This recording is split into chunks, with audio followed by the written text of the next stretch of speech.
अस्सलाम वालेकुम। प्रोग्राम सहाफ़ी में मतीउल्लाह जान। आज मेरे ख़ास मेहमान इस्लाम आबाद स्टूडियोज़ में मौजूद हैं इंजीनियर कमरुल इस्लाम, जो रुकन कौमी असम्बली है पाकिस्तान मुस्लिम लीग नून से इनका ताल्लुक़ है। इनके साथ तशरीफ़ रखते हैं नईम हैदर पंजोता, रहनुमा तहरीक इंसाफ और कानूनदान हैं।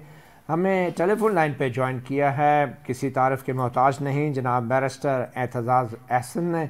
और बैरिस्टर एतज़ाज़ अहसन आज बतौर पीटीआई रहनुमा या पीपल्स पार्टी रहनुमा, पीटीआई के वकील या पीपल्स पार्टी रहनुमा के नहीं, बल्कि बतौर एक एचएसोनियन आज वो हमें ज्वाइन कर रहे हैं, क्योंकि आज हम प्रोग्राम का आगाज़ कर रहे हैं उस कंट्रोवर्सी से जो एचएसएन कॉलेज के प्रिंसिपल माइकल ए थॉम्पसन के इस्तीफ़े से जो पैदा हुई है। और उन्होंने एक ख़त में ये इल्ज़ाम लगाया है कि पंजाब के गवर्नर ने बेजा मुदाखलत की एचएसएन कॉलेज के मामलात में। एचएसएन कॉलेज जनाब बहुत बड़ा कॉलेज है, इसको पाकिस्तान में एक एलीट का कॉलेज समझा जाता है और इसमें कॉलेज में बड़े बड़े नाम हैं जिन्होंने यहाँ से तालीम हासिल की है। स्पीकर कौमी असम्बली एजाज सादिक हैं, साबिक सदर फ़ारूक लगारी हैं, साबिक वज़ीर आज़म माजी में चले जाएँ तो फ़िरोज़ खान नून और मीर ज़फ़रुल्लाह खान जमाली, और फिर जो ताज़ा साबिक वज़ीर आज़म हैं जनाब इमरान खान, फिर साबिक वज़ीर ख़ारजा मखदूम शाह महमूद कुरैशी, मिफ्ता इस्माइल, साबिक वज़ीर ख़ज़ाना, साबिक वज़ीर दाखिला चौधरी निसार अली ख़ान, साबिक वज़ीर दफ़ा परवेज़ खट्टक, ग़ुलाम मुस्तफ़ा खर, अकबर बख्ती, और फिर अदलिया में justice Mansoor Ali Shah, justice Munib Akhtar, justice Yahya Afridi और ख्वाजा तारिक रहीम, एतज़ाज़ अहसन और सलमान अकरम राजा हमारे साथ मौजूद हैं।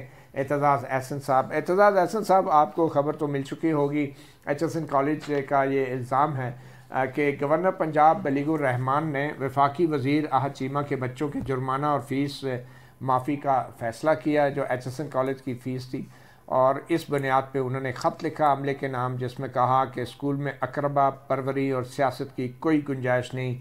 और साथ ही ये भी आपको बताते चलें कि 2018 में भी माइकल ए थॉम्पसन ने चंद तलबा के ख़िलाफ़ तादीबी कार्रवाई करने पर मुबैना तौर पर सियासी हलकों की जानब से दबाव के सबब ओहदे से इस्तीफ़ा दिया था, मगर बाद में फिर उनको मना लिया गया था। तो एतज़ाज़ अहसन साहब, आपके कॉलेज में क्या हो रहा है? आपके कॉलेज से तो बड़े बड़े हुक्मरान पैदा हुए और आपने ख़ुद वहाँ पे तालीम हासिल की, ये क्या रवायत है, कुछ बताना चाहेंगे? गवर्नर का कितना कानूनी अमल दखल होता है एचएसएन कॉलेज के मामलात में? और आहद चीमा, उनके बच्चों की जो फ़ीस का बिल बना दिया गया, बज़ाहिर तो वो भी लग रहा है कि ठीक नहीं था, उनके बच्चे पढ़े ही नहीं कई साल से, तो फ़ीस किस बात की? तो आप कुछ क्या समझे आप?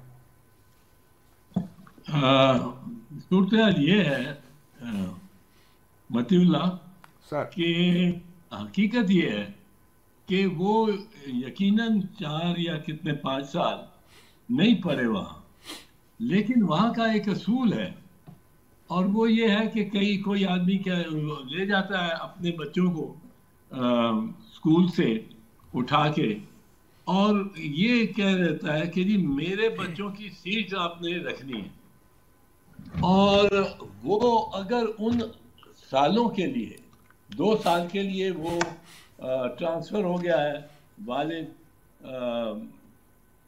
पंजाब से इस्लामाबाद या वफाकी हुकूमत में, तो वो ये कहता है कि मेरे सीट इनको सीट वॉक रखें, ये जब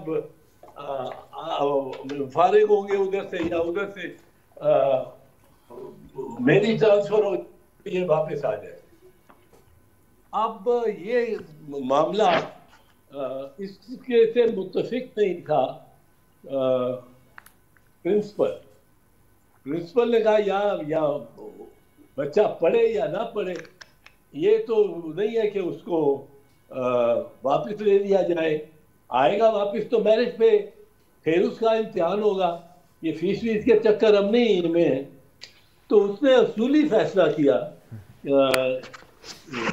इनके बारे में, बच्चों के बारे में और उनकी फीस के बारे में। बदकिस्मती से वो बच्चे थे, चलो खुशकिस्मती से, क्योंकि माँ बाप की तो खुशकिस्मती है, बच्चों की भी खुशकिस्मती है कि वो आहद चीमा साहब के बच्चे थे। अब आहद चीमा साहब ने ये बड़ा पहले से उठाया हुआ मामला, आज नहीं उठा, ये बहुत पहले से उठाया हुआ है कि उन्होंने अपने बच्चों को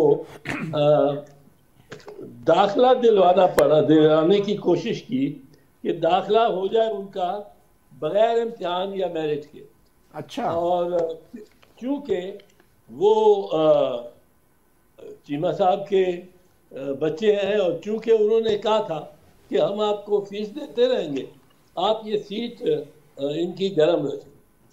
اب یہ تو ہوتا نہیں ہے، یہ تو اسکولوں میں یہ ایک انوکھی ہی منطق ہے. تو یہ میری اطلاع کے مطابق یہ ہوا ہے. ٹھیک. بارسٹر صاحب، آپ نے یہ کہا کہ بغیر میرٹ کے داخلہ دلوانے کی کوشش کی، تو آپ کے مطابق تو پھر داخلہ ہو بھی گیا اور وہ بغیر میرٹ کے داخلہ دے دیا اسی پرنسپل نے جو آج اصول کے اوپر استعفیٰ دینے کی بات کر رہے ہیں؟ جی، داخلہ تو ہو گیا، اور داخلہ گورنر صاحب نے کیا، اور پرنسپل تو چھوڑ کے چلا گیا تھا. پرنسپل چھوڑ کے چلا گیا کیونکہ داخلہ جب ہوا اور اس کے سر سے اوپر سے ہو گیا، تو اس نے اصولی طور پہ اس کے لیے یہی درست تھا کہ وہ چھوڑ کے چلا جائے. وہ چھوڑ کے چلا گیا، پھر واپس آ گیا، پھر اس کو واپس بلایا گیا. پھر اس کو کہا گیا کہ یہ کوئی آپ کے ساتھ ایسی ہائی ہینڈیڈنیس اور اوپر سے کوئی آپ پہ فیصلے نازل نہیں کیے جائیں گے. آپ اپنے اسکول کو ایک اٹانومس ادارے کی طرح اچھی طرح چلائیں، اور اسے بہت اچھی طرح چلائیں. ٹھیک. اچھا اعتلاف صاحب، یہ ایچ ایس این کالج تو بڑا ہی ایک ایلیٹ کالج ہے، وہاں پہ غریب آدمی تو اس کالج کی عمارت کے پاس سے بھی شاید نہیں گزر سکتا. تو یہ جتنے بڑے بڑے نام میں نے آپ کو بتایا بشمول سابق وزیر اعظم، وزرائے اعظموں کے، یہ آپ سمجھتے ہیں واقعی یہ کلاس ہے اور یہ کلاس پرپیچویٹ کی جا رہی ہے پاکستان میں؟ اور آپ سیاست میں بھی جو ایچ ایس سونینس ہیں، یہ جس طرح باہر کے ممالک میں انڈر گراؤنڈ سوسائٹیز ہوتی ہیں، کہ کیا ایچ ایس سونینس کی بھی کوئی ایسی انڈر گراؤنڈ سوسائٹی ہے؟ نہیں، انڈر گراؤنڈ سوسائٹی تو نہیں ہے، پر ایچ ایس سونینس کا ایک انفلوئنس اس معاشرے پہ ہے. بڑے بڑے لینڈ لارڈ ہیں، فیوڈل ہیں، بڑے بڑے انڈسٹریلسٹ ہیں، بڑے بڑے افسر ہیں. افسر جو ہوتے ہیں وہ گریڈ 17 میں، وہ سمجھتے نہیں میں گریڈ 17 میں پہنچا ہوں، جو کہ بڑا ڈی ایم جی کا نچلا درجہ ہے، پر وہ سمجھتے ہی نہیں کہ میں پہنچ گیا ہوں اس میں گریڈ 17 میں. اگر بیٹے دو اس کے ایچسن میں نہ داخل ہو تو ایچسن بالکل میرا اسکول ہے، پر ایچسن کالج کو جس مرحلے کے لیے بنایا گیا تھا وہی آج اس کی پالیسی چل رہی ہے. کسی کا یہ کیا جا سکتا ہے کہ فرق ہے. ایچسونین جو ہے وہ اس قسم کے دقیانوس خیالات کے حامل نہیں ہے جس طرح کہ لوکل اسکولوں کے بچے ہوتے ہیں یا لوگ ہوتے ہیں. نہیں، اسکولوں کے بچے بڑے اچھے ہوتے ہیں. ایکشن کا ایک مزاج ہے کہ آپ دیکھیں 200 یا 250 ایکڑ پہ پھیلا ہوا ایک اسکول اور اس میں 4000 بچے ہوں تو وہ اسکول تعلیم بھی ٹھیک نہیں دے گا اور ایک مفت میں سپیریورٹی کمپلیکس دے دیتا ہے. Superiority complex. اور زیادہ تر اب ایچسٹونینز کیا بدقسمتی سے برین ڈرین ہو رہا ہے.